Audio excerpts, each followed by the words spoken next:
नमस्कार दोस्तों, Ashok Singh agree show में एक बार फिर आपका स्वागत है। मैं हूं आपके साथ अशोक सिंह। कृषि में कीट रोगों का नियंत्रण फसल उत्पादन की सफलता का प्रमुख घटक। पारंपरिक रूप से रासायनिक या केमिकल कीटनाशकों का प्रयोग किया जाता रहा है, परंतु इनके अत्यधिक उपयोग से मृदा, जल और पर्यावरण पर प्रतिकूल प्रभाव पड़ने लगे। इसी कारण दुनिया भर में जैविक कीटनाशकों यानी कि बायोपेस्टिसाइड की ओर रुझान तेजी से बढ़ रहा है। ये कीटनाशी प्राकृतिक स्रोतों से प्राप्त होते हैं और फसलों को बिना हानि पहुंचाए कीट नियंत्रण में प्रभावी भूमिका निभाते हैं। जैविक कीटनाशक वे पदार्थ हैं जो पौधों, सूक्ष्म जीवों जैसे बैक्टीरिया, फफूंद, विषाणु या जैविक सामग्रियों से तैयार किए जाते हैं। ये कीटों को मारने, भगाने या उनके प्रजनन चक्र को रोकने का कार्य करते हैं। रासायनिक कीटनाशकों के विपरीत इनसे पर्यावरण प्रदूषण या अवशेषों की समस्या नहीं होती। आज का एपिसोड इसी खास विषय के विभिन्न पहलुओं पर आधारित है। कार्यक्रम शुरू करने से पहले हर बार की तरह आपसे आग्रह करना चाहेंगे कि इस वीडियो को पूरा देखें, ताकि इसमें दी जाने वाली जानकारियों से लाभ उठाकर अपनी आमदनी को आप भी बढ़ा सकें। आप बिना अधिक देर किए आते हैं आज के विषय पर। कार्यक्रम की शुरुआत में यह समझने की कोशिश करते हैं कि जैविक कीटनाशकों का महत्व दिन प्रतिदिन क्यों बढ़ रहा है। यह वास्तविकता है कि इनका पर्यावरण संरक्षण में महत्वपूर्ण योगदान है। जैविक कीटनाशक मृदा की उपजाऊ शक्ति को बनाए रखते हैं और जल प्रदूषण नहीं करते। इनके प्रयोग से मानव स्वास्थ्य पर कोई दुष्प्रभाव नहीं पड़ता। ये जैविक खादों के साथ मिलकर टिकाऊ या सस्टेनेबल खेती को प्रोत्साहित करते हैं। जैविक उत्पादों के अंतर्राष्ट्रीय बाजार में मांग लगातार बढ़ रही है। जैविक कीटनाशकों के उपयोग से उत्पादों को रेजिड्यू फ्री दर्जा मिलता है और एक्सपोर्ट बाजार में अच्छी कीमतों पर बिक्री भी हो जाती है। विभिन्न प्रकार के जैव कीटनाशकों के बारे में जानकारी का होना भी जरूरी है। अगर सूक्ष्मजीव आधारित जैव कीटनाशक माइक्रोबियल बायोपेस्टिसाइड की बात करें तो इनमें बैक्टीरियल कीटनाशी बैसिलियस thuringiensis का नाम उल्लेखनीय है। यह कपास, पत्ता गोभी, टमाटर आदि में इल्ली नियंत्रण में काफी प्रभावी रहते हैं। फफूंद आधारित जैव कीटनाशियों में ट्राइकोडर्मा हार्जेनियम, ब्यूवेरिया बेसियाना, मेटाजियम, एनिसोफिली आदि का नाम लिया जा सकता है। ये दीमक, सफेद मक्खी, तनाछेदक आदि की रोकथाम में कारगर रहते हैं। वायरल कीटनाशी में एनपीवी न्यूक्लियर पॉलीहेड्रोसिस वायरस प्रमुख है। यह कपास की इल्ली तथा तनाछेदक कीटों का प्रभावी ढंग से कंट्रोल कर सकता है।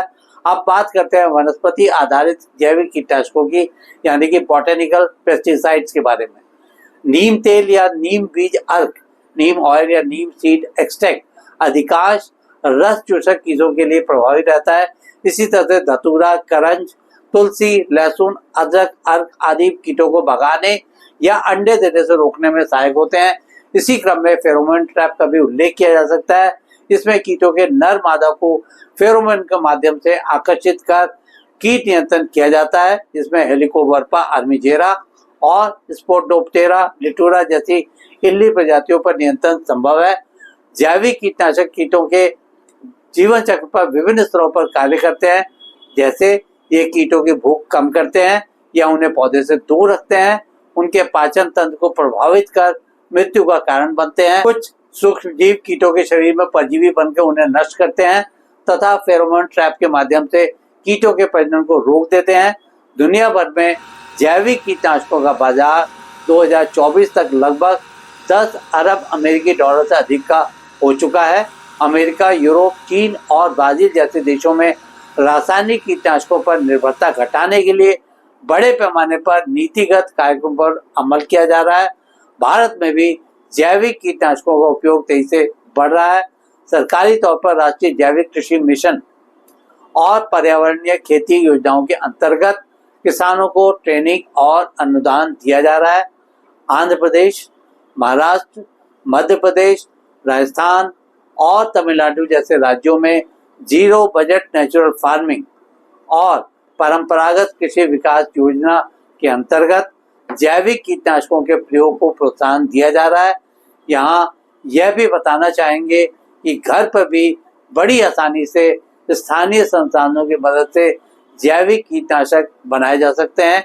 आइए इस पर भी चर्चा कर लेते हैं। नीम अर्क स्प्रे बनाने के लिए 1 किलो नीम की गिरी को पीसकर 5 लीटर पानी में 12 घंटे भिगो दें। इसके बाद इसे छानकर 100 मिलीलीटर नीम तेल और थोड़ा साबुन मिलाएं। इसे 10 लीटर पानी में मिलाकर छिड़काव कर सकते हैं। लहसुन अदरक स्प्रे तैयार करने के लिए 100 ग्राम लहसुन और 100 ग्राम अदरक को पीसकर 1 लीटर पानी में उबालें। ठंडा होने पर छानें और 10 लीटर पानी में घोलकर प्रभावित फसल पर छिड़काव करें। धतूरा करंज अर्क बनाने के लिए 500 ग्राम धतूरा पत्ते और 250 ग्राम करंज पत्ते को 5 लीटर पानी में 24 घंटे भिगोएं। इसे छानकर उपयोग करें। यह रस चूसक कीटों के विरुद्ध प्रभावी रहता है। यह भी समझ लें कि कौन कौन सी फसलों में जैव कीटनाशी अधिक प्रभावी रहते हैं। धान और गेहूं की फसलों में ट्राइकोडर्मा द्वारा तना गलन और झुलसा रोग का नियंत्रण संभव है। कपास में बीटी जैव कीटनाशी और नीम तेल द्वारा इल्ली तथा रस चूसक कीटों से सुरक्षित की जा सकती है। इसी तरह से फलदार फसलों जैसे अमरूद, आम, केला में नीम तथा करंज अर्क से फल मक्खी के प्रभाव का नियंत्रण किया जा सकता है। जैविक कीटनाशक प्रयोग से किस तरह के फायदे होते हैं, आइए इस पर भी गौर कर लेते हैं। ये फसलों में कोई हानिकारक अवशेष नहीं छोड़ते। इनके प्रयोग से मिट्टी की जैविक क्रियाशीलता बनी रहती है। ये पर्यावरण के अनुकूल और दीर्घकालिक उपयोगी होते हैं। इनसे फसलों की गुणवत्ता और बाजार भाव में वृद्धि होती है। फसल की रासायनिक लागत में कमी होती है तथा मधुमक्खियों और परागणकों पर कोई हानिकारक प्रभाव नहीं पड़ता। जैव कीटनाशकों का व्यावसायिक उत्पादन करने से भी अच्छी खासी कमाई संभव है। यह सच है कि जैविक कीटनाशकों का उत्पादन आज एक लाभकारी कृषि व्यवसाय बन चुका है। Trichoderma, Pseudomonas fluorescens, Beauveria bassiana, neem based formulation की मांग लगातार बढ़ रही है। एक छोटा जैव कीटनाशक उत्पादन यूनिट कम से कम निवेश से शुरू किया जा सकता है। इससे प्रति लीटर उत्पादन लागत 60 से 80 रुपए तक आती है, जबकि बाजार मूल्य 200 से 400 रुपए तक मिल जाता है। जैविक बाजार और ई कॉमर्स प्लेटफॉर्म से भी इसकी बिक्री की जा सकती है। आज के एपिसोड में बस इतना ही दोस्तों। कल एक नए विषय पर चर्चा करने के लिए दोबारा इसी समय पर हाजिर होंगे। दोस्तों, आपको ये वीडियो पसंद आए तो उसे लाइक करें, शेयर करें और हमारे चैनल को सब्सक्राइब करना ना भूलें। आपके पास कोई सवाल या सुझाव तो कृपया कमेंट बॉक्स में लिखें। हम आपके सवालों का जवाब देने के लिए हमेशा तैयार हैं। कल फिर एक नए विषय के साथ आपसे इसी समय मुलाकात होती है। तब तक के लिए नमस्कार।